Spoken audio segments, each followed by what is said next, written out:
হাসানও তাই, মানে নবী যেমন নরম হাসানও তেমন নরম ছিলেন। সেই নরম মানুষকে দিল খেলাফতের দায়িত্ব।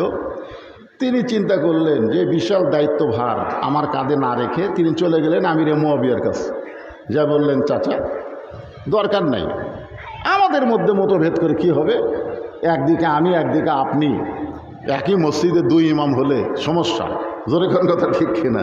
একই মসজিদে ইমাম কয়টা? যত এলাকায় বৃষ্টি হচ্ছে না, আলহামদুলিল্লাহ রওনাও দিলাম। জয়পুরহাটের বটতলি পর্যন্ত বৃষ্টি, তারপরে দেখি বৃষ্টি নাই। খুব ভালো লাগতেছে আলহামদুলিল্লাহ, বৃষ্টি নাই। কিন্তু যে গাড়িটা আপনাদের এই পাশে দুর্গাপুর নাকি দুর্গাদহ, হ্যাঁ দুর্গাদহ পার হয়ে কেবল এদিকে ঘুরছি, টিপ টিপ করে বৃষ্টি শুরু হলো। আর এখানে আসার পরে তো সেই বৃষ্টি।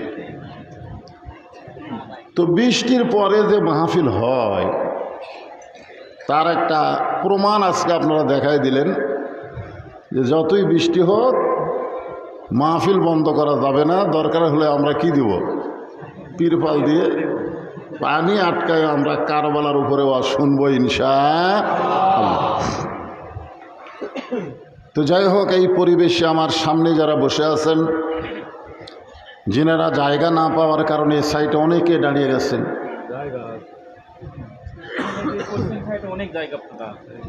অনেকের আবার বসার অভ্যাস নেই, বুঝলেন না, মানে দাঁড়িয়ে থাকতে ভালোবাসে। আমি তাদেরকে বলবো বসার দাঁড়ানোর মধ্যে কম বেশি আছে না নাই?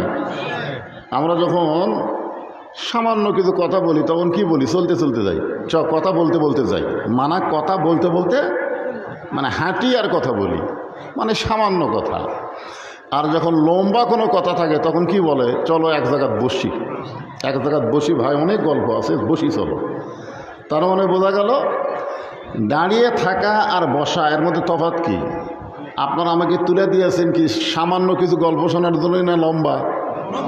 তো লম্বা টাইম শুনবার গেলে তো বসা লাগবে, হ্যাঁ বসা লাগবে। এই জন্যে ওনারা হয়তো দূর থেকে দেখতেছে বসার জায়গা নাই, কিন্তু আমিও তো মাঝে মধ্যে দেখতেছি ফাঁক ফুঁক আছে। আপনারা ইচ্ছা করলে আরও 10 জন ভাইকে আপনাদের মাঝখানে বসতে দিবার পারেন, পারেন না? ইনশাল্লাহ পারবেন। যার সামনে ফাঁকা আছে আমি তাকে বলবো, ওই দাঁড়িয়ে থাকা ভাইদেরকে বলবো না। যার সামনে ফাঁকা আছে আমি তাকে বলবো, আল্লাহর হস্তে একটু সামনের দিকে জমে জমে বসেন, যতদূর জমা যায় আর কি। যে সমস্ত আল্লাহর বান্দারা আমার সামনে বসে আছেন, দাঁড়িয়ে আছেন, আমি আমার অন্তরের অন্তঃস্থল থেকে আপনাদের সবাইকে শুভেচ্ছা জ্ঞাপন করছি। সম্মানিত মা বোনেরা, পর্দার অন্তরালে বসে বসে যারা আলোচনা শুনতেছেন তাদেরকেও শ্রদ্ধা জ্ঞাপন করে দীর্ঘ কয়েক বছর পরে এই আপনাদের মাহফিলে এসে আমি আপনাদেরকে জিজ্ঞাসা করতেছি, আপনারা সকলে কেমন আছেন? আপনি কেমন আছেন? জি আলহামদুলিল্লাহ রব্বিল আলামিন। আসলে ভালো থাকা দুই রকম, একটা হলো শারীরিক, একটা হলো মানসিক। গত বছর আজকে জুলাই মাসের কয় তারিখ? 5 তারিখ না, আজকে জুলাই মাসের 5 তারিখ। গত বছর এই জুলাই মাসের 5 তারিখে আমাদের অনেকেরই শরীর ভালো ছিল কিন্তু মন ভালো ছিল না। খেয়াল করে রাখেন, জুলাই মাস পড়ার সাথে সাথে শুরু হয়ে গেল না? হ্যাঁ, অনেকেরই শরীর ভালো ছিল কিন্তু মন ভালো ছিল না। বিশেষ করে আমাদের মতন যারা আলেম তাদের মধ্যে সবসময় একটা ভয়, না জানি কি হয়, আজরাইল ধরার আগে পুলিশ ধরার ভয়। জোরে কোন কথা ঠিক কিনা? এটা কিন্তু গত বছর ছিল। আপনারা বলেন তো এই বছর আর এই পুলিশ ধরার ভয় আছে? নাই। এই যে 5ই আগস্ট, গত 24-এর 5ই আগস্ট আমরা নতুন করে একটা শান্তির বাংলাদেশ ফিরে পাইছি, যাদের বিনিময়ে তারা কিন্তু আজকে অনেকেই দুনিয়াতে নাই, অনেকে পঙ্গু অবস্থায় আছে। জোরে কোন ঠিক কিনা? হ্যাঁ, শরীরটাও ভালো, মনটাও ভালো, যে আল্লাহ তাআলা এমন একটা সুন্দর বাংলাদেশ আমাদেরকে দিয়ে দিল। আমরা সে আল্লাহর উপরে খুশি না বেজার? তাহলে জবান খুলে সমস্বরে সকলে বলবো রব্বানা লাকাল হামদ হামদান কাসীরান তাইয়িবান মুবারাকান ফীহি। আমরা আল্লাহর প্রশংসা করলাম যে আল্লাহ তাআলা আমাদেরকে শারীরিক সুস্থ রেখে দয়া করে রহম করে রুহের জগতে আমাদের রুহগুলোকে আল্লাহ ভালোবেসে দুনিয়ার জগতে মুসলমানের ঘরে আমাদেরকে কবুল করেছেন। এটা কিন্তু বিশাল পাওয়া, আপনারা খেয়ালই করলেন না। মানে রুহের একটা জগৎ, সেই জগতে সব রুহুকে আল্লাহ ভালোবাসেননি। সব রুহুকে যদি ভালোবাসতেন তাহলে হিন্দু বৌদ্ধ খ্রিস্টানদের ঘরে তাদেরকে পাঠাতেন না। আল্লাহ আমাদের রুহগুলোকে ভালোবেসে মহব্বত করে মুসলমানের ঘরে আমাদেরকে কবুল করে বুঝিয়ে দিলেন অমাইয়াবতাগি গয়রাল ইসলামা দীনান ফালাই ইউকবালা মিনহু। ইসলাম ছাড়া অন্য কোনো জীবন ব্যবস্থা, অন্য কোনো ধর্মকেও যদি গ্রহণ করে আল্লাহ বলেছেন কখনোই তা কবুল করা হবে না। এই হিসাবে বলেন রুহের জগতে আল্লাহ আমাদের পক্ষে না বিপক্ষে? সবাই বলা লাগবে পক্ষে না বিপক্ষে? আচ্ছা, দুনিয়ার জগতে আল্লাহ আমাদের পক্ষে না বিপক্ষে? মাশাআল্লাহ। জগতই তিনটে, সর্বসাগল্যে তিনটা জগৎ, তার মধ্যে দুই জগতেই আল্লাহ আমাদের পক্ষে। মরার পরে আর একটা জগৎ আছে, তাকে বলা হয় আখিরাতের জগৎ। আপনাদের কি মনে হয় দুই জগতে যদি আল্লাহ পক্ষে হয় আর এক জগতে আল্লাহ আমাদের বিপক্ষে হবে? বোঝা গেল 100-র মধ্যে 66, 33, 66 পেয়ে গেছি, বাকি মাত্র 33 পেলেই গোল্ডেন এপেলাস বিনা হিসাবে জান্নাত। তাহলে আমরা পাইছি তো 66, জোরে কোন ঠিক কিনা? এখন পাওয়া লাগবে আর মাত্র 33 পাইলে আল্লাহ আমাদের কোনো হিসাব নেবে না, বিনা হিসাবে আল্লাহ আমাদের জান্নাত দেবে। আপনারা এমন কোনো ব্যক্তি আছেন যে আল্লাহর সামনে হিসাব দিয়ে জান্নাতে যাবেন? এরকম সাহস কেউ আর কারো আছে?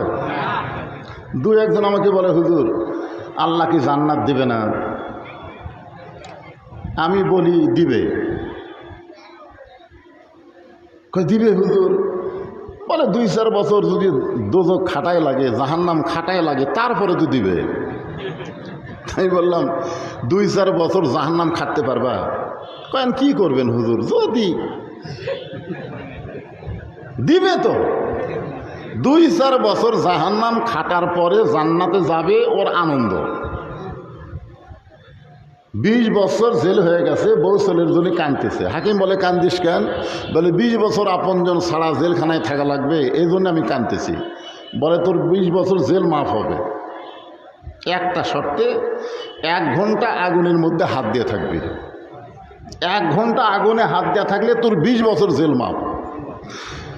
আগুন জ্বলায় বলতেছে দে হাত দে। ওই তখন আগুনের দিকে তাকায় আর জেলের দিকে খেয়াল করে, কি করি? তখন মন বলতেছে পাগল, 1 ঘন্টা আগুনে হাত দিয়ে থাকলে তুই বাঁচবি না।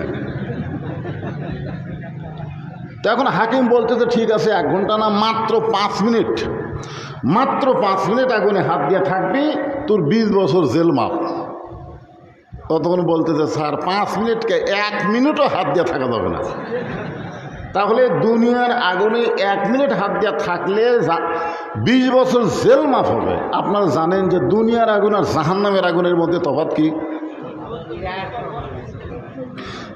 জাহান্নামের আগুনকে পানির মধ্যে 70 বার চুবড়াইয়া চুবড়াইয়া চুবড়াইয়া আগুনের পাওয়ার একেবারে কমাইয়া দিয়া তারপর আল্লাহ দুনিয়াতে দিছে। আর সেই দুনিয়ার আগুনে 1 মিনিট হাত দিয়ে থাকার মরদ নাই, আর সেই বলে 2-4 বছর জাহান্নামে থাকলে কি হবে? আপনারা বলেন 2-4 বছর জাহান্নাম খাটে আমরা জান্নাতে যাব না সরাসরি বিনা হিসাবে জান্নাতে যাবার চাই?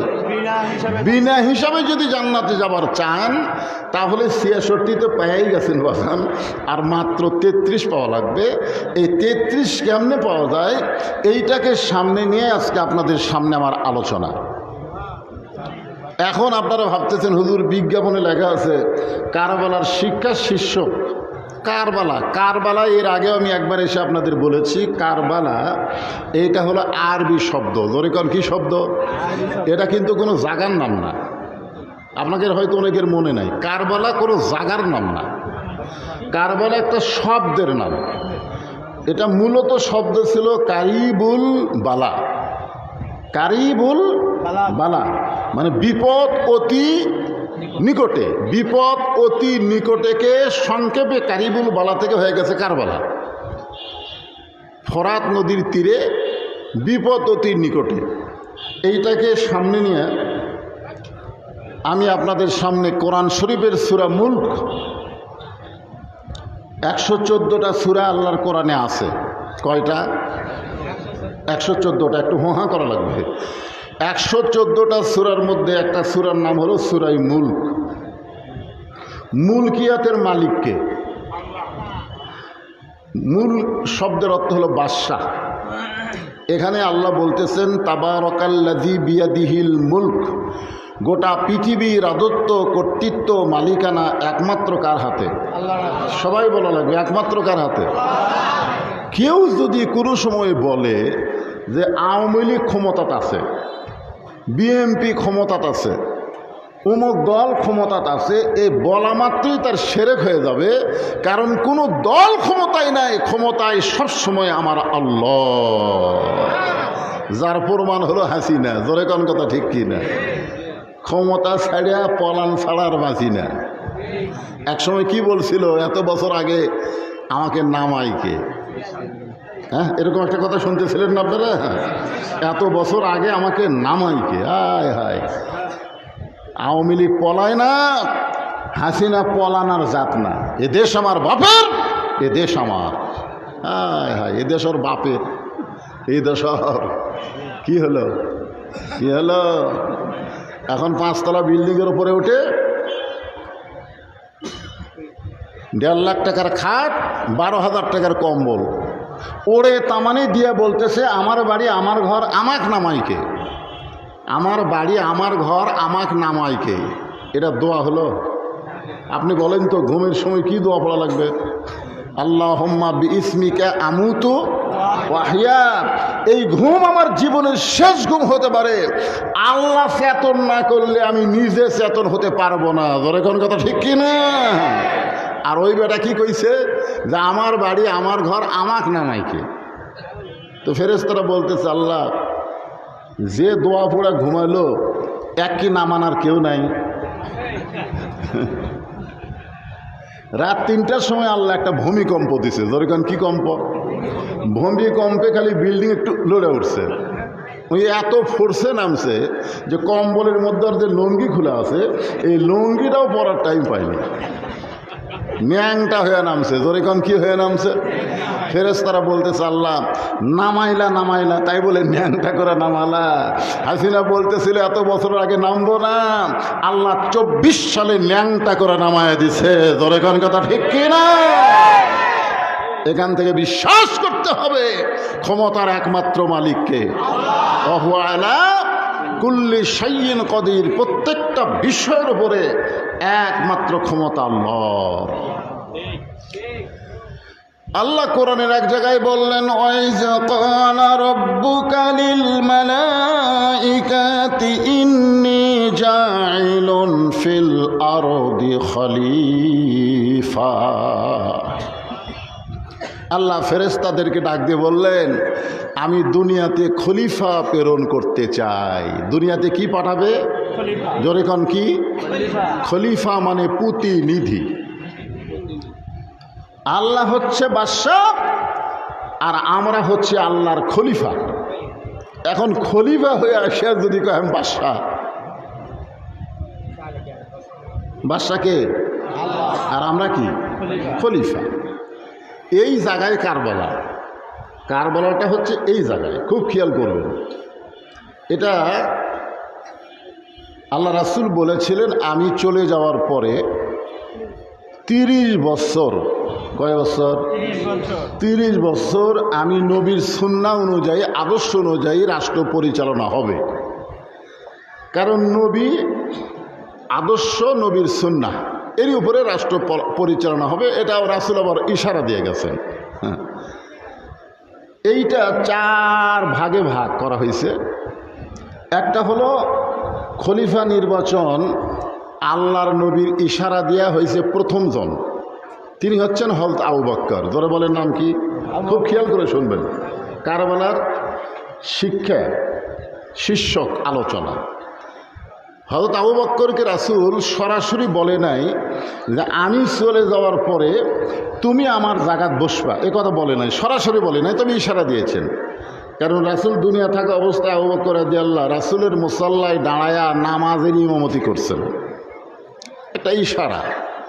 রাসূল দুনিয়া থেকে বিদায় নেওয়ার পরে আবু বকর রাদিয়াল্লাহু হলেন খলিফা। আবু বকর রাদিয়াল্লাহু কি হলেন?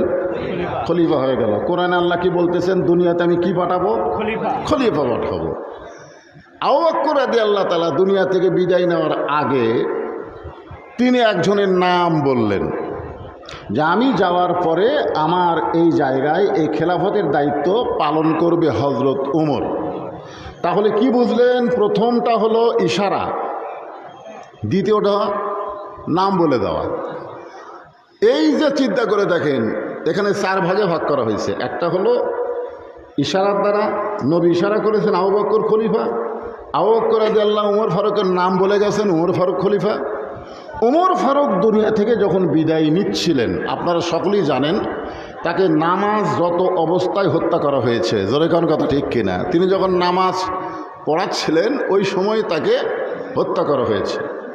তো ওমর ফারুক রাদিয়াল্লাহু ওই সময়ে তাকে কিছু সময় আল্লাহ দিয়েছিলেন দুনিয়াতে, ওই অবস্থায় হায়াত। তার মধ্যে তিনি বলেছিলেন যে আমি চলে যাওয়ার পরে তোমরা পরামর্শ করে তোমরা কি করবা? খলিফা নির্বাচন করবা। পরামর্শ করে তোমরা খলিফা, যাকে বলা হয় মজলিসুস শুরা, তিনি 6 জন সাহাবীর নাম বলে দিলেন, তোমরা 6 জনের মধ্যে পরামর্শ করে যাকে ভালো হয় তাকে এই খেলাফতের দায়িত্ব দিবা। তো তাহলে মজলিস শুরার মাধ্যমে খলিফা হলেন ওসমান গনি। ওসমান গনি রাদিয়াল্লাহু যখন খলিফা হলেন, ভালোই চলতেছিল, 27 বছর ভালোই চলতেছে, মোটামুটি আলহামদুলিল্লাহ ভালোই চলতেছে। তো এখন আবু বকর রাদিয়াল্লাহু, উমর রাদিয়াল্লাহু, ওসমান রাদিয়াল্লাহু সময় ভালোই চলতেছিল। ওই সময় মুসলমানদের মধ্যে একতা ছিল। জোরে কান কি ছিল? একতা ছিল। কারণ খেলাফত কায়েম করতে গেলে মুসলমানের মধ্যে মতবিরোধ চলবে না। ওয়াতাসিমু বিহাবলিল্লাহি জামিআ ওয়া লা তাফাররাক, আল্লাহ বলেছেন তোমরা একতাবদ্ধ হও, আল্লাহ রাসূলের বিষয়ে তোমরা মত পার্থক্য হয়েও না। একথা কার? আল্লাহ। ইসলামের পরিধি বিস্তার যখন বেড়ে যাচ্ছে, ওই সময় একজন ইহুদি তিনি মুসলমান হলেন। তিনি আসলে কিন্তু মুসলমান হলেন না, মুসলমান সাজলেন। যেরকম কি করলেন? মুসলমান সাজা নাম রাখলো আবদুল্লাহ। তার বাপের নাম হলো সাবা। তার বাপের নাম কি? সাবার ছেলে আবদুল্লাহ ইবনে সাবা। উনি কিন্তু মুসলমান হননি, মুসলমান সাজা গেছে, দাড়ি টুপি জুব্বা হাব্বা সব ঠিক আছে। আমাদের বাংলাদেশেও এরকম কিছু মুসলমান আছে, তারা কিন্তু প্রকৃত মুসলমান নয়, আরেকজন আবদুল্লাহ আছে, আবদুল্লাহ ইবনে উবাই। আল্লাহ রাসূল যখন আসরের নামাজের ইমামতি করতেছেন, খুব খেয়াল করবেন, এমন সময় আল্লাহ তাআলা নবীর উপর একটা আয়াত নাজিল করলেন। আয়াতটা হচ্ছে ইয়া আইয়ুহান নাবিয়্যু হারজিল মুমিনিনা আলাল কিতাল। ওগো নবী, এই আয়াতের বাংলা অর্থ হলো, ওগো নবী, আপনার পিছনে যারা জামাতবদ্ধভাবে নামাজ পড়তেছে তাদেরকে শুধু নামাজি করলে হবে না, তাদেরকে সৈন্য হিসাবে গড়ে তুলতে হবে। এ কথা কার? এই আয়াতটা নাজিল হয়েছে কখন? নামাজের ভিতর। কথা কয় না কেন? কখন নাজিল হয়েছে? নবীর উপরে নামাজের ভিতর নাজিল হয়ে গেছে। 2 ওয়াক্ত নামাজের সালাম ফিরাই নবী সাহাবীর দিকে মুখ ঘুরাই। কোন দিকে? সাহাবীর দিকে মুখ ঘুরাই। তো আসরের নামাজ পড়ে নবী সাহাবীর দিকে মুখ ঘুরাই, দেখলেন সামনে কাতারের সাহাবী আবু বকর, আবদুল্লাহ ইবনে উবাই, হযরত ওমর, ওসমান, আলী একেবারে কাতারবদ্ধ। তো রাসূল বললেন, সাহাবীরা, আজকে নামাজের মধ্যে আল্লাহ তাআলা আমার উপর একটা আয়াত নাজিল করছে, আমি কি আয়াতের কথা তোমাদের বলবো না? সমস্ত সাহাবীরা বলতেছে, ইয়া রাসূলুল্লাহ, আপনি নামাজ পড়াচ্ছিলেন, সেই সময় যে আয়াত নাজিল হয়েছে অবশ্যই আমরা শুনবো। রাসূল বললেন, শুধু শুনলে হবে না, সামিনা ওয়া তাআনা। আজকে যারা আপনারা এখানে এসেছেন, আপনারা খালি শুনবেন, কতক্ষণ খালি শুনবেন? আল্লাহ কোরআনে বলেছেন খালি শুনলে হবে না, ওটাকে গ্রহণ করতে হবে।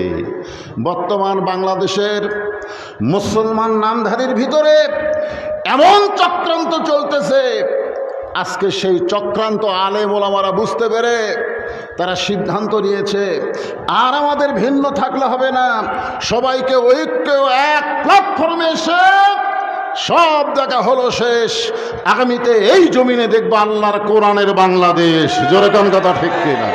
হ্যাঁ, খালি শুনলে হবে না, এইটাকে গ্রহণ করা লাগবে। আজকে অনেক যুবক আছো, তোমাদের মতন যুবকেরাই গত বছর এই সময় যদি জীবন না দিত, রক্ত না দিত, আজকে আমাদের মতন আলেমেরা গলা ফাটা সরাসরি কোনো কথা বলতে পারতো না। আমি আগে যত কথা বলেছি সব বলেছি অ্যাঙ্গেলে। জোরে কোন কথা ঠিক কিনা? আমি অ্যাঙ্গেলে কথা বলেছি, ডাইরেক্ট বলার পারিনি। হ্যাঁ, কার বলা কি বুঝতে হবে ভাইজান। তো এখন এই যে ছাত্র জনতা জীবন দিল, ছাত্র জনতা রক্ত দিয়া আমরা 24-এর 5ই আগস্ট নতুন করে আবার স্বাধীন হলাম। সেই স্বাধীনতাকে ভুলণ্ডিত করার জন্যে ভারতের 5 কিছু দালাল আবার নতুন করে ষড়যন্ত্র করতেছে। জোরে কোন কথা ঠিক কিনা? আজকের এই কারবালা শীর্ষক আলোচনায় আমাদের শুধু শুনলে হবে না, এটাকে গ্রহণ করা লাগবে। আল্লাহ রাসূল বললেন, সামিনা ওয়া তাআনা, আল্লাহর কথা। আমি যে আয়াতটা নামাজের মধ্যে পাইছি, এইটা আমি এখন তোমাদের মধ্যে বলবো, তোমরা শুধু শুনবে না গ্রহণ করবে? সাহাবীরা বললেন, হুজুর, আমরা শুনবো এবং গ্রহণ করব। সঙ্গে সঙ্গে আল্লাহ নবী বললেন, ইয়া আইয়ুহান নাবিয়্যু হারজিল মুমিনিনা আলাল কিতাল। আপনারা বুঝবার পারেননি, কিন্তু সামনে কাতারের একজন দাড়ি টুপিওয়ালা, জুব্বাওয়ালা, পাগড়িওয়ালা, উনি বুঝবার পারছেন। হয়তো আবু বকর রাদিয়াল্লাহর পাশেই নামাজ পড়ে। চিন্তা করে দেখেন, নবীর পিছনের মুসল্লি সামনে কাতারে। এ আয়াতের অর্থ বুঝবার পারে, নবীর হাঁটুর সঙ্গে হাঁটু লাগায় বলতেছে, হুজুর, এটা না গন্ডগোলের আয়াত। আপনার বলেন তো এটা গন্ডগোল? এ কথা কন্যাকার, এটা কি গন্ডগোল? যে শুধু শুধু জামাত করলে হবে না, শুধু রোজা রাখলে হবে না, শুধু জিকির করলে হবে না, হজ করলে হবে না, যাকাত দিলে হবে না। বাতিল যখন তোমাদেরকে আক্রমণ করতে আসবে, তখন বাতিলের বিরুদ্ধে আল্লাহর দিনকে আকিমুদ্দিন, দিন কায়েমের জন্য তোমাদেরকে লড়াই করতে হবে। মক্কার কাফেররা যদি কোনো সময় মদিনা আক্রমণ করতে আসে, তখন তোমরা দোয়া দিয়া, দরুদ দিয়া তোমরা মদিনা রক্ষা করবা, সেই সুযোগ আর নাই। বরং কাফেরদের বিরুদ্ধে অস্ত্র ধরা লাগবে। জোরে কোন কি ধরা লাগবে? কথা বলেন, কি ধরা লাগবে? এখন সমস্ত সাহাবীরা বললেন, আমরা মেনে নিলাম, কিন্তু এই টুপিওয়ালা, এই জুব্বাওয়ালা, এই সামনে কাতারের মুসল্লি নবীর হাঁটুর সঙ্গে হাঁটু লাগায় বলতে যে, হুজুর, এটা না গন্ডগোলের আয়াত। এখন আমাদের বাংলাদেশে এরকম কিছু হুজুর আছে না নাই? বাবা, আমি কোনো রাজনীতির মধ্যে নাই, না আমি কারোর মধ্যে নাই। তুমি কারোর মধ্যে নাই, তুমি অবশ্যই আছো হিজবুল্লাহ, হিজবা শয়তান। দলই হলো দুইটা, একটা হলো আল্লাহর, একটা হলো শয়তানের। তুমি যদি কোরআনের পক্ষে না থাকো, তুমি অবশ্যই, তুমি দল না করলেও একটা দলের হয়ে গেছো। জোরে কোন কথা ঠিক কিনা? তা আমরা কি আল্লাহর দল হব না শয়তানের দল হব? কারা কারা আল্লাহর দল হবেন? দুই হাত তোলা, আল্লাহ কিন্তু হাত দেখান তো দেখি। লিল্লাহি তাকবীর, হাত নামান। মুসলমান ইয়াজিদ, ইয়াজিদও মুসলমান। জোরে কোন কি মুসলমান? ইয়াজিদ। আপনারা বলেন তো, আপনাকে এই নাঙ্গাফির এলাকায় অনুবীক্ষণ যন্ত্র দিয়ে যদি খোঁজেন, এ ভাষা ইউনানে যদি আপনারা খোঁজেন ইয়াজিদ নামের একটা মানুষ পাবেন।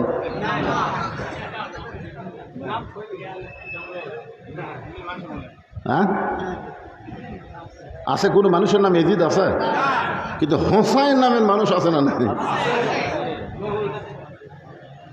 আমার গ্রামে এ পর্যন্ত 3টা ছেলের নাম জন্ম নিছে, গত 5ই আগস্টের পরে জন্ম নিছে। তাদের নাম রাখছে ইয়ামিন, নাম রাখছে আবু সাইদ, নাম রাখছে মুগ্ধ। তাহলে আবু সাইদ তো মরেনি, আমার একটা জন্ম নিয়েছে, তোর কোন কথা ঠিক কিনা? মুগ্ধ, ইয়ামিন, আবার ছেলেদের নাম রাখতেছে। আমার খালা আমাকে বলল, বহু তদবির করে তোমার বোনের একটা মেয়ে হয়েছে, তুমি আলেম মানুষ, একটা ভালো নাম রাখো তো। আমি বললাম, খালা এই মুহূর্তে একটা ভালো নাম খুব মনে পড়তেছে, হাসিনা।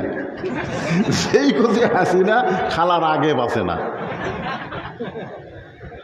কে রে, তোকে একটা ভালো নাম রাখতে বললাম, একটা খুনি হাসিনার নাম কেমনে বললি? আসলে হাসিনা কিন্তু নাম খারাপ না, কিন্তু আর ব্যবহার এমন হয়ে গেছে ইয়াজিদের চাইতেও খারাপ। জোরে কোন কথা ঠিক না? এখানে বুঝতে হবে ভাইজান কারবালার গুরুত্বটা কি। এই গুরুত্ব বোঝানোর জন্য আপনাদের বলতেছি। আব্দুল্লাহ ইবনে সাবা ইহুদির মধ্যে থেকে মুসলমান হলেন। মুসলমানকে ধোঁকা দেওয়ার জন্য মুসলমান সাজলেন। আমাদের বাংলাদেশে এরকম অনেকে আছে মুসলমান সাজে, মাঝে মধ্যে মুসলমান হয়, রমজান মাসে আসলে দেখবেন মুসলমান হয়, এরকম আছে না নাই? রোজা গেলে আর নাই। জুমার দিনে মুসলমান সাজে, 5 ওয়াক্ত নাই। জুমার দিনে দেখবেন কি সাজাগুজে আসতেছে, সবার শেষে আর যায় সবার আগে। এদের সংখ্যা বেশি না কম? ধরে কারণ বেশি না কম? অনেক বেশি। তো মুসলমান সাজা মুসলমানের ঐক্যকে নষ্ট করার জন্য আব্দুল্লাহ ইবনে সাবা চেষ্টা করে ওসমান রাদিয়াল্লাহকে হত্যা করালো। আর হত্যা করার পর থেকেই আব্দুল্লাহ সাবাই গোষ্ঠী এসে মা আয়েশার কাছে বললেন, উম্মাহাতুল মুমিনিন মুসলমান সাজা যে উম্মাহাতুল মুমিনিন ওসমান রাদিয়াল্লাহকে হত্যা করলো, হত্যার বিচার আগে হবে, তারপরে খলিফা নির্বাচন হবে। কিন্তু কিছু কিছু সাহাবী হযরত আলীর কাছে গিয়ে বললেন, আল্লাহ রাসূল বলেছে, আনা মাদিনাতুল ইলমি ওয়া আলী ওয়া বাবুহা, আমি হচ্ছে ইলমের শহর, আলী হচ্ছে তার দরওয়াজা। এই কঠিন মুহূর্তে ওসমান রাদিয়াল্লাহকে হত্যা করার পর এই মুহূর্তে আপনাকে খলিফা হয়ে তারপরে বিচার করতে হবে। কিন্তু এই মুনাফিক গোষ্ঠী, সাবাই গোষ্ঠী মা আয়েশারে বুঝাইলেন না, আগে ওসমানকে কারা হত্যা করলো, সে হত্যাকারীর আগে বিচার হবে, তারপরে খলিফা হবে। হযরত আলী রাদিয়াল্লাহু তো উভয় সংকটে পড়ে গেলেন। এখানে 2টা যুদ্ধ হলো। একটা যুদ্ধের নাম হলো জঙ্গে জামাল, আর একটা যুদ্ধের নাম হলো সিফিনের যুদ্ধ। খুব খেয়াল করবেন, 2টা যুদ্ধ হলো। একটা যুদ্ধের নেতৃত্ব দিচ্ছিল উম্মাহাতুল মুমিনিন মা আয়েশা। মা আয়েশা যে নেতৃত্ব দিচ্ছেন, এখানে কিন্তু ওই যে ইহুদি মুসলমান সাজা মুসলমানের মধ্যে ধোঁকা সৃষ্টি করে মুসলমানের ঐক্যকে নষ্ট করার একটা পায় তারা করে জঙ্গে জামাল যুদ্ধ হলো। আলী চিন্তা করতেছে যে যুদ্ধের নেতৃত্ব মা আয়েশা দিচ্ছে, এই যুদ্ধে আমি কি করি? তখন আল্লাহর পক্ষ থেকে তাকে বলে দেওয়া হলো এলহামের মাধ্যমে, মা আয়েশাকে যদি জিহাদের ময়দানে ফেলে দেওয়া যায়, যে উটের উপরে চড়ে তিনি যুদ্ধ করতেছেন, ওই উটটাকে তীর দিয়ে আঘাত করলেন, উট যখন মাটিতে ডেবে গেল, তখন মা আয়েশা যুদ্ধ সমাপ্ত হলো, জঙ্গে জামাল শেষ। এরপরে মুআবিয়া রাদিয়াল্লাহর সঙ্গে একটা যুদ্ধ হলো, সিফিনের যুদ্ধ, উষ্টের যুদ্ধ। এই 2টা যুদ্ধ হওয়ার পরে মুসলমানের মধ্যে ভাগ হয়ে গেল। এক দল চলে গেল আমিরে মুআবিয়া, আর এক দল চলে আসলো হযরত আলীর দিকে। এতদিন পর্যন্ত মুসলমান কয় দল ছিল? জোরে বলেন, কয় দল ছিল? ওসমান রাদিয়াল্লাহু পর্যন্ত মুসলমানের মধ্যে সবাই এক ছিল, কোনো মতভেদ ছিল না। কিন্তু ওসমান রাদিয়াল্লাহকে হত্যা করার পর থেকেই মুসলমানের মধ্যে 2 দল হয়ে গেল। এক দল আমিরে মুআবিয়া আমির, আর হযরত আলী হচ্ছেন খলিফা। খুব খেয়াল করবেন, একটা হলো আমির আর একটা কি, এই মনোযোগ দিয়ে শোনা লাগবে, একটা হলো আমির আর একটা কি, খলিফা। হযরত আলী দুনিয়া থেকে বিদায় নিলেন। বিদায় নেওয়ার পরে হযরত আলীর যারা অত্যন্ত বিশ্বস্ত ছিলেন তারা হযরত হাসানকে খলিফার দায়িত্ব নিতে বললেন। আল্লাহ রাসূল বলেছেন, সাইদুস শাবাব আহলেল জান্নাহ হাসান হুসাইন রাদিয়াল্লাহু তাআলা আনহুমা, আমি রাসূল বলে গেলাম জান্নাতি যুবকদের সর্দার হবে দুইজন, একজনের নাম হলো হাসান আর একজনের নাম হলো হুসাইন। আল্লাহ রাসূল বলেছেন, হাসান অবিকল, আমি নবীর মতো। সুবহানাল্লাহ বলেন না কেন? হাসান অবিকল, আমি নবীর মতো। আমি নবীও বড় মসজিদ হোক মোকাব্বের বানাতে পারেন, যখন মাইক ছিল না, কারেন্টের ব্যবস্থা ছিল না, বড় জামাতে, বড় জানাজা বলেন, বড় ঈদের জামাত বলেন, 3 কাতার 4 কাতার পর পর কি হতো? মোকাব্বের হতো না ইমাম হতো? কথা কয় না কেন? মোকাব্বের হতো, কিন্তু ইমাম কয়টা? তাহলে একই ইসলামের মধ্যে 2টা ইমামের দরকার নাই, 2জন নেতার দরকার নাই, বরং আপনি নেতৃত্ব দেন, দরকার হলে আমি মুকাব্বির হব। সুবহানাল্লাহ বলেন। কি নরম ছিলেন হযরত হাসান। হযরত আমিরে মুআবিয়া একা একাই শাসন করতেছেন, খলিফা আমির, খলিফা আমির, কেউ খলিফা কেউ আমির, এইরকম একটা অবস্থায় চলতেছিল। শেষ পর্যন্ত আমিরে মুআবিয়া দুনিয়া থেকে বিদায় নেওয়ার পূর্বে, কিছুদিন পূর্বে তার সন্তান ইয়াজিদকে তার দায়িত্ব দিলেন যে আমি চলে যাওয়ার পরে আমার এই চেয়ারটা, এই গদিটা তুমি, যেরকম বাংলাদেশের 2টা দায়িত্ব, একটা হলো আওয়ামী লীগ, একটা হলো বিএনপি। জোরে কোন কথা ঠিক কিনা?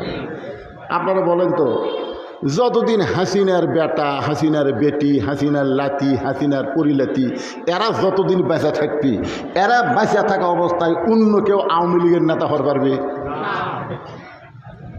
বুঝতেছেন? আওয়ামী লীগের এটা রাজতন্ত্র। বিএনপির শহীদ জিয়া যখন চলে গেল, তারপরে খালেদা জিয়া, তারপরে তারেক জিয়া, তারপরে তারেক জিয়ার বউ, না হয় তারেক জিয়ার বেটি, এইভাবে এরা যতদিন বেঁচে থাকবি ততক্ষণ বিএনপির কেউ বড় নেতা হওয়ার পারবি? কথা কন না কেন? এখন এইটা বোঝা লাগবে খুব খেয়াল করে।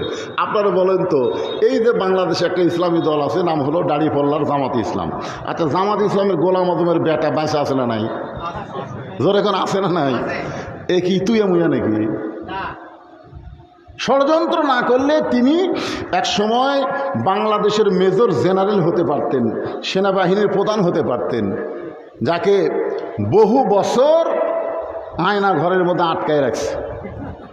উনি যখন বের হলেন, তাকে যে বলা হলো যে আপনার বাবা জামাত ইসলামের আমির ছিল, আপনার বাবা তো দুনিয়া থেকে চলে গেছে, তা আপনি তো তারই সন্তান, আপনি একটা এলাকার আসন নিয়ে আপনি এমপি হয়ে ভোটে দাঁড়ান। না না না, আমার সেই যোগ্যতাই নাই, আমার সেই যোগ্যতাই নাই। গোলাম আজম চলে যাওয়ার পরে আপনারা এক সময়, তিনি যখন প্রকাশ্যে ছিলেন না, তখন আপনাদের জয়পুরহাটের একটা ছেলে, একজন আল্লাহর বান্দা, নাম হলো কি আব্বাস আলী খান, তিনি হচ্ছেন কি ভারপ্রাপ্ত আমির ছিলেন। ধরে কোন কথা ঠিক কিনা? ওনার কোনো ছেলে আপনাকে জয়পুরহাটের জামাতের আমির হচ্ছে? এ কথা কন না কেন? হয়েছে? হয়নি। কারণ এরকম কোনো সিস্টেম নাই যে জিয়ার পরে খালেদা জিয়া, তারপরে তারেক জিয়া, এরকম কোনো সিস্টেম নাই। জামাতের মধ্যে এরকম কোনো সিস্টেম নাই। যোগ্যতা যার আছে, সে যদি সাধারণ একটা ঘরের সন্তান হয়, সেই নেতা হবে। জোরে বলেন কথা ঠিক কিনা? কথা বলেন। পারিবারিক কোনো তন্ত্র চলবে না। ইসলামের মধ্যে তন্ত্র মন্ত্র একটাই, সেটা হলো অমাইয়াবতাগি গায়রাল ইসলামা দীনান ফালাই ইউকবালা মিনহু। ইসলাম ছাড়া অন্য কোনো জীবন ব্যবস্থা তুমি যদি গ্রহণ করো, আল্লাহ বলেছেন কখনোই তা কবুল করা হবে না, কখনোই কবুল করা হবে না। তুমি মসজিদের ইমামের পিছনে ইক্তেদা করে নামাজ পড়বে, আর বাইরে এসে যে শালা নামাজ পড়ে না তার পিছনে তুমি চামচাগিরি করবে, স্লোগান দিবা আমার নেতার চরিত্র ফুলের মতন পবিত্র, নামাজ পড়ে না একক। এইটা কোনো মুসলমানের স্লোগান হতে পারে না। জোরে কোন কথা ঠিক? একটু মনোযোগ দিয়ে শুনবেন। আমিরে মুআবিয়া জীবিত অবস্থায় তার সন্তানকে দায়িত্ব যখন দিলেন, এক সময় আমিরে মুআবিয়া দুনিয়া থেকে বিদায় নিলেন। বিদায় নেওয়ার সঙ্গে সঙ্গে আমিরে মুআবিয়া দায়িত্ব দেওয়ার কারণে অনেকে ইয়াজিদের হাতে বায়াত গ্রহণ করলো। তখন ছিল কি বায়াতের সিস্টেমে খলিফার, বায়াতের সিস্টেমে খলিফা মানে হাতটা এরকম বাড়ায় দিত, হাতে সে বায়াত হইতো। এখন পীরেরা যেরকম মুরিদ করে ঠিক ওই রকম বায়াত। বায়াতের মাধ্যমে ইয়াজিদ খলিফা ঘোষণা করলেন, কিন্তু ইয়াজিদের মধ্যে কয়েকটা জিনিস লুকায়িত ছিল। একটা হলো অত্যন্ত রুক্ষ ছিল, অত্যন্ত রাগী ছিল, নামাজ পড়তো কিন্তু নামাজের মধ্যে তারে নারে নামাজ পড়া। আমাদের মধ্যে অনেকেই দেখবেন নামাজ পড়ে। আমার সঙ্গে এক মুসল্লি ঢুকছে জোহরের আগে 4 রাকাত সুন্নত আছে না নাই, কতক্ষণ আছে না নাই, তো আমার 2 রাকাত শেষ না হতে আর 4 রাকাতই শেষ।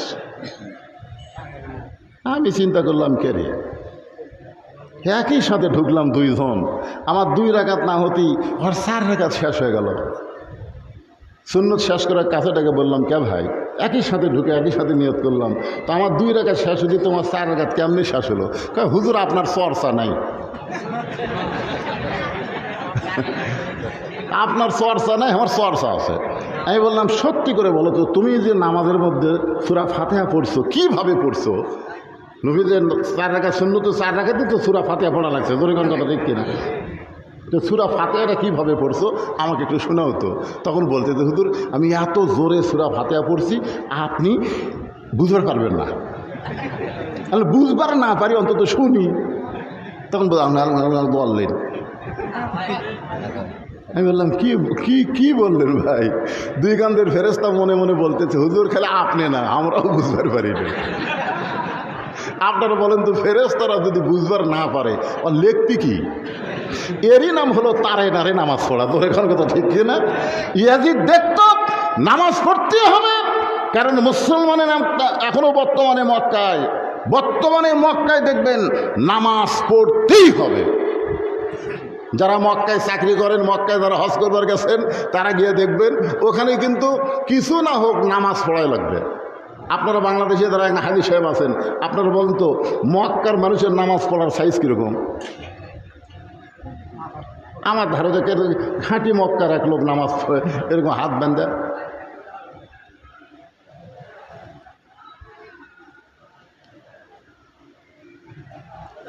মানে কখন কি করতেছে তার ঠিক নেই। কিন্তু আজান দেওয়া মাত্রই দোকান টোকান সব বন্ধ করে মসজিদে আসতেছে। কিন্তু যেভাবে নামাজ পড়া দরকার, আল্লাহ কোরআনে বলেছেন ইয়া আইয়ুহাল্লাযীনা আমানুস্তাঈনু বিস-সাবরি ওয়াস-সালাত ইন্নাল্লাহা মা'আস সাবিরিন। রে আমার ইমানদার বান্দারা, আমি আল্লাহর কাছে যদি তোমরা কিছু পাবার চাও তাহলে ধৈর্য আর নামাজের মাধ্যমে চাও, কারণ সব জায়গায় ধৈর্য হলেও মানুষ নামাজে। এটা কয় নম্বর পুরস্কার? 2 নম্বর পুরস্কার হলো ফালিয়াবুদু রব্ব হাযাল বাইত আল্লাযী আত'আমাহুম মিন জু'ইন ওয়া আমানাহুম মিন খাউফ। এই জন্যই তো বাংলাদেশে যারা ইসলামী দল করে, ইসলামী দলের প্রথম কর্মসূচি হলো তারা যদি ক্ষমতার চেয়ারে একবার যাবার পারে, আল্লাহ বলেছেন চেয়ার পাওয়ার সঙ্গে সঙ্গেই তাদের 1 নম্বর দায়িত্ব হলো আকামুস সালাত, নামাজ কায়েম করো। বাংলার জমিনে যদি নামাজ কায়েম হয় 2টা পুরস্কার আল্লাহ তাদেরকে সঙ্গে সঙ্গে দিবে। 1 নম্বর পুরস্কার হলো তাদের রেজেকের কোনো পেরেশানি করা লাগবে না, রেজেকের দায়িত্ব নেবেন আমার আল্লাহ। রেজেকের জন্য কোনো টেনশন করা লাগবে না, রেজেক দেওয়ার মালিককে। আরে দেখছেন, 2 নম্বর পুরস্কার হচ্ছে ওয়া আমানাহুম মিন খাউফ। ওই ভারতের ভয় করা লাগবে না। ভারতের অ্যাটম বোমা, ভারতের হাইড্রোজেন বোমা, ভারতের পারমাণবিক বোমা তোমাদের পশমের ক্ষতি করতে পারবে না, কারণ ওরা বোমা মারবে, আল্লাহ তোমাদের নামাজ কবুল করার কারণে ওই বোমা বাংলার জমিনে মিষ্টি ভাঙ্গি তরমুজ বানায় দেবে। জোরে কোন কথা ঠিক না? আয়াতুল্লাহ আলী খোমেনি ইরানের আয়াতুল্লাহ আলী খোমেনিকে একজন প্রশ্ন করছিল, ইসরায়েলের পক্ষ নিয়ে আমেরিকা যে হারে ইরান আক্রমণ করবার চাইছে, আপনাদের তো তেমন কোনো শক্তি নাই, বলে আমাদের 2 রাকাত নামাজের কাছে ওদের পারমাণবিক বোমা কিছুই না। জোরে কোন সুবহানাল্লাহ। এক সময় তো ডোনাল্ড ট্রাম্প কী করলো, ওই ইসরায়েলের কথা মতো ইরানে যায় সব বোমা মারলো, যে বোমা তৈরির যত সরঞ্জাম সব ধ্বংস করে দিছি, এখন আবার দেখতেছে বোমা মারা খালি মাটি লড়াছে, কিন্তু ওই জায়গা যাবারই পারেনি। কি বুঝতেছেন? ও আমানাহুম মিন খাউফ। যখন আপনি নামাজি হয়ে যাবেন তখন আপনার ভিতরে আল্লাহ ছাড়া অন্য কারো ভয় থাকবে না। সমস্ত ভয় থেকে আল্লাহ পুরোপুরি নিরাপত্তা দিয়ে দিবে। ধরে কান সুবহানাল্লাহ। কিন্তু তারে নারে নামাজি যদি হয়, ইয়াজিদ নামাজ পড়তো কিন্তু নামাজের সাইজ ভালো ছিল না, রোজা রাখতো কিন্তু রোজার সাইজ ভালো ছিল না, দান করতো কিন্তু দানের সাইজ ভালো ছিল না, দানও করতো কিন্তু দানের সাইজ ভালো ছিল না, মাঝে মধ্যে মাথায় টুপি দিত না, নবীর সুন্নাতকে সম্মান করতো না, কয় টুপি দিলে মাথায় গরম লাগে, দাড়ি রাখলে চুলকায়, এরকম আছে না নাই? মাথায় টুপি দিলে কয় গরম লাগে ভাই, টুপি দিবার চাই রে ভাই কিন্তু গরম লাগে, এই দাড়ি থুসনো রে কিন্তু খালি চুলকায়, খালি চুলকায়, দাড়ি চুলকায় টুপি গরম লাগে। ইয়াজিদের মধ্যে এরকম সহজ ছিল, নবীর সুন্নাতকে পুরোপুরি সে অগ্রাহ্য করত। সেই লোকটা হয়ে গেছে মুসলমানের খলিফা।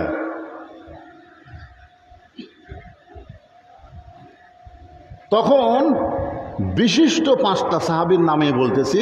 1 নম্বর হলো আব্দুল্লাহ ইবনে ওমর। নাম কি? আচ্ছা, উমরের বেটা আব্দুল্লাহ। উমর যদি দুনিয়া থেকে বিদায় নেওয়ার সময় বলতো, আব্দুল্লাহ আমি দুনিয়া থেকে চলে যাওয়ার পরে তুমি আমার সিয়ারত বসবে,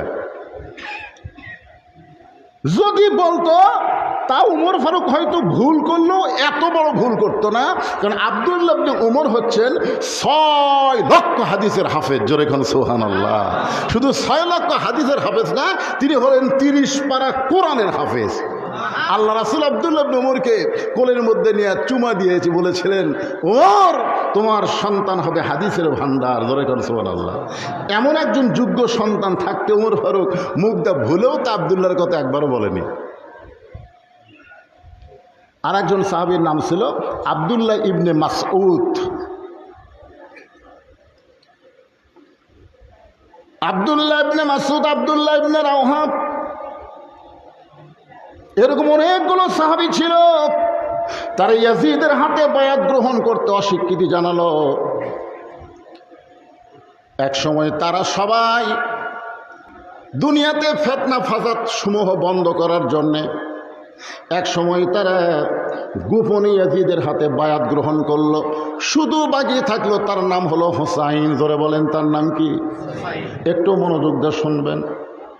সবাই যখন গোপনে গোপনে, এই সাহাবীগুলো যখন গোপনে গোপনে ইয়াজিদের হাতে বায়াত গ্রহণ করলো, হাসিনা যখন 15 বছর ফ্যাসিস্ট সরকার চালু রাখছিল, তখন অনেক আলেমরা পর্যন্ত বাধ্য হয়ে হাসিনার পক্ষ নিয়েছিল। জোরেগণ কত ঠিক কিনা?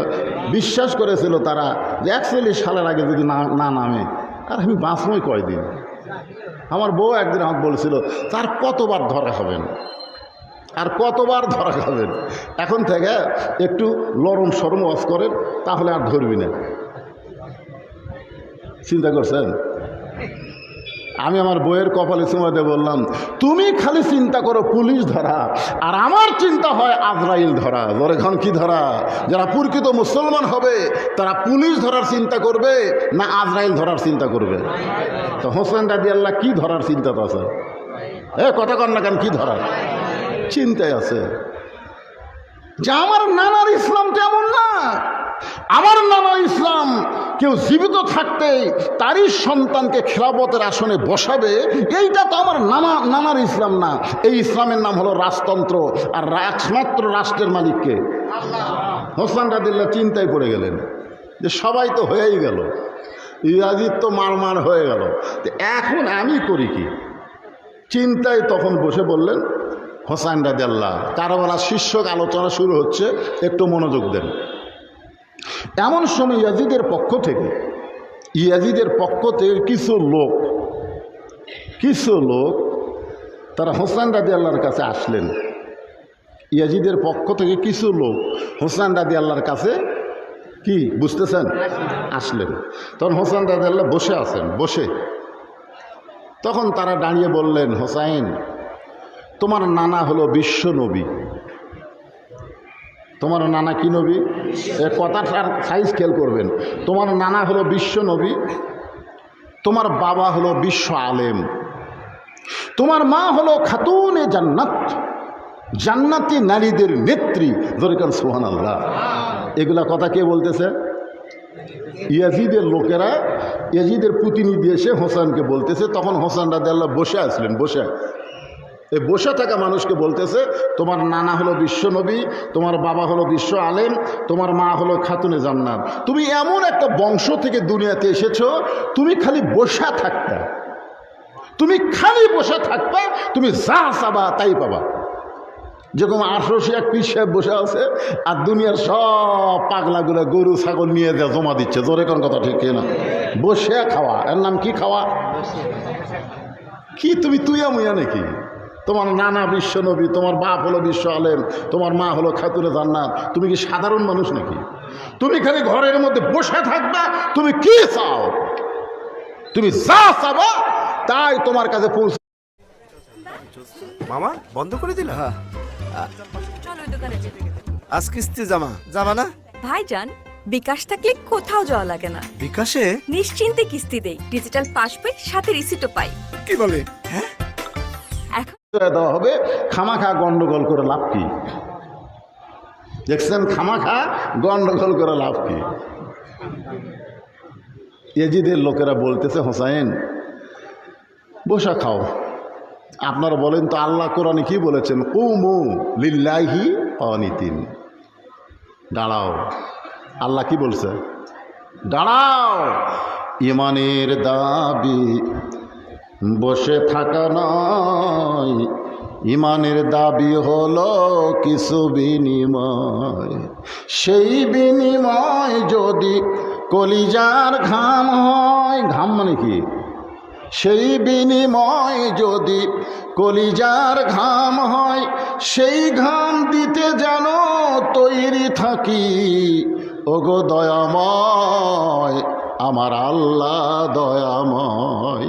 ইমানের দাবি হলো অগ্নি শিখা, বাতিলের বিরুদ্ধে জ্বলতে শিখা। ইমানের দাবি হলো অগ্নি শিখা, বাতিলের বিরুদ্ধে জ্বলতে শিখা। সে আগুনে জ্বলে জ্বলে দিব ইমানের পরিচয়। ইমানের ঘরে, ইমানের দাবি ঘরে বসে থাকা নয়।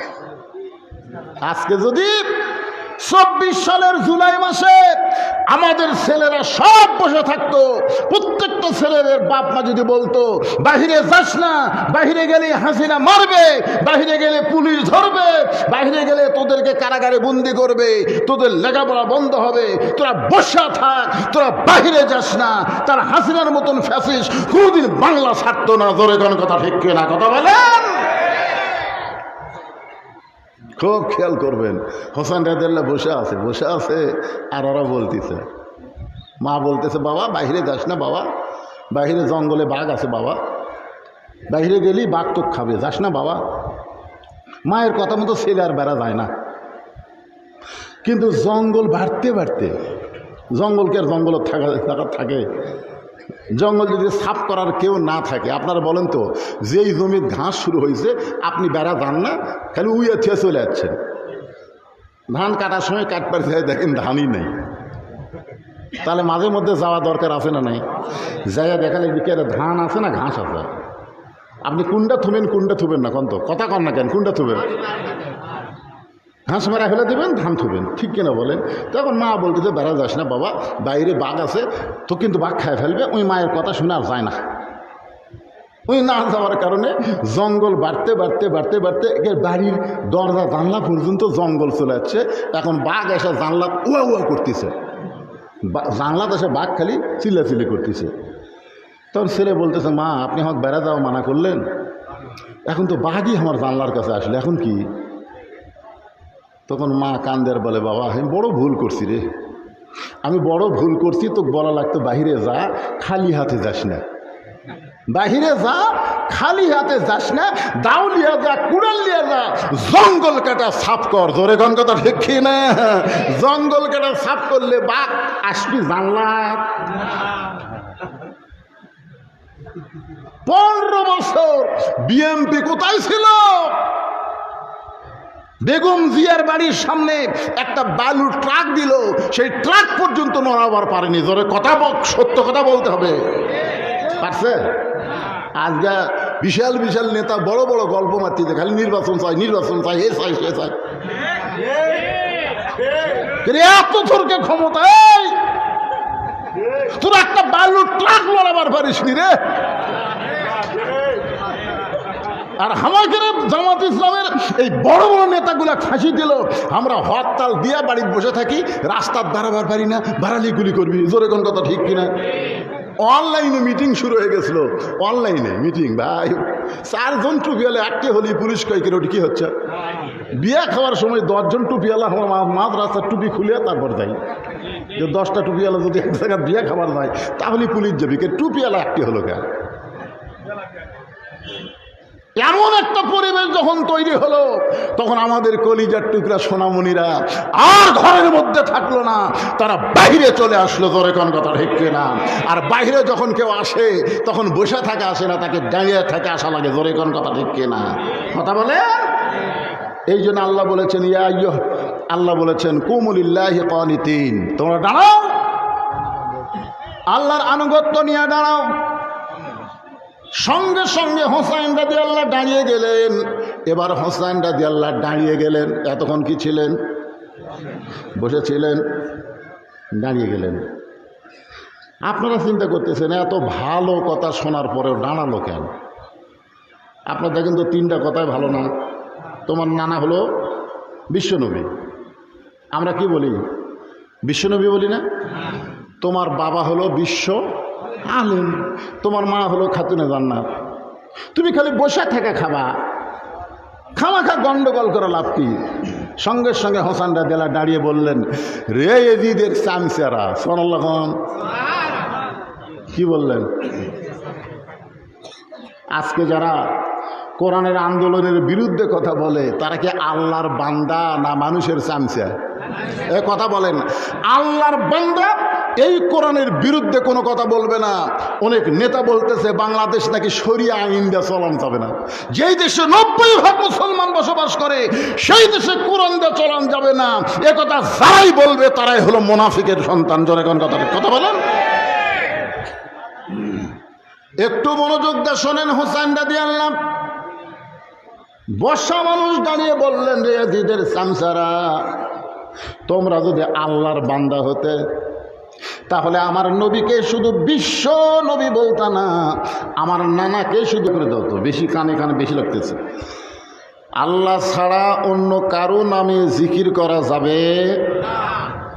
নবীর নামে করা যাবে? কোনো বাবার নামে? আজকে বাংলাদেশে তো অনেক জিকির বাবার নামে করতেছে, বাবার কোনো হিসাবই নাই। কত বাবা! নবীর নামেও জিকির করা যাবে না। আব্দুল আলিম একটা গান লেখছিল, গান গাইছিল আর কি, লিখেছে তো আব্দুল লতিফ। সে গানের মধ্যে আছে, নবীর নাম জপে যেজন সেই তো দোজাহানের ধনী। সমস্ত আলেম ওলামা এই জপে কাইটা দিয়ে ওই জায়গায় লিখে দিলেন নবী নাম ভাবে যেজন। নাম একমাত্র জপতে হবে আল্লাহর, আল্লাহ ছাড়া অন্য কারো নাম জিকির করা যাবে। কলেমাত তাইবা শেষ করার পরে আমরা নবীর নাম বললাম, এটা জিকির না। এ নাম বলার সঙ্গে সঙ্গে আমরা বললাম সাল্লাল্লাহু আলাইহি ওয়াসাল্লাম। এই জিকির হচ্ছে ইবাদত, আর দরুদ শরীফ পড়া হচ্ছে মহাব্বত। খুব খেয়াল করবেন, আমরা যে নবীর নাম শুনে দরুদ পড়লাম, এটা কি? এটা হলো মহাব্বত। আপনারা যখন মহাব্বতে নবীর উপরে দরুদ পড়লেন, আপনাদের দরুদ শরীফ এই ন্যাঙ্গাফির এলাকায় আর নাই। একদল ফেরেশতার কাজই হলো মুখের দরুদ শেষ হওয়ার সঙ্গে সঙ্গে আল্লাহ নবীর রওজা মুবারকে দরুদ পৌঁছায় দিবে। কঠিন হাসরের ময়দানে আমরা যদি আল্লাহর সামনে আটকে যাই, জোরে কোন কি হয়ে যায়? আটকে যাওয়া, বোঝেন না? তো আমরা কি সরাসরি জান্নাত যাওয়ার প্লেয়ার? আটকে যাওয়ারই প্লেয়ার। জোরে কোন কথা ঠিক কি না? এমন কোনো কেউ বলতে পারবে না যে আমি সরাসরি জান্নাতে যাব, কোনো জায়গায় আমি আটকিব না। আমাদের বগুড়ার ভাষা, জয়পুরের ভাষা হলো আটকে যাওয়া। যদি আটকে যাই তখন আমাদেরকে কে আছেন? আমার মুক্তার, আছেন আমার বারিস্টার, শেষ বিচারের হাইকোর্টেতে তিনি আমায় করবেন পার, আমরা পাপী রাসূল জাবিন্দার। আল্লাহ যখন হাকিম হয়ে আমাদেরকে আসামি বানায় বিচার শুরু করবেন, ওই সময় আমাদের নবী উকিল হয়ে ব্যারিস্টার হয়ে এই দরুদ শরীফের ওসিলায় আমাদেরকে সুপারিশ করে জান্নাতে পৌঁছায় দিবে। এই জন্য দরুদ শরীফ বেশি বেশি পড়ার দরকার আছে না নাই?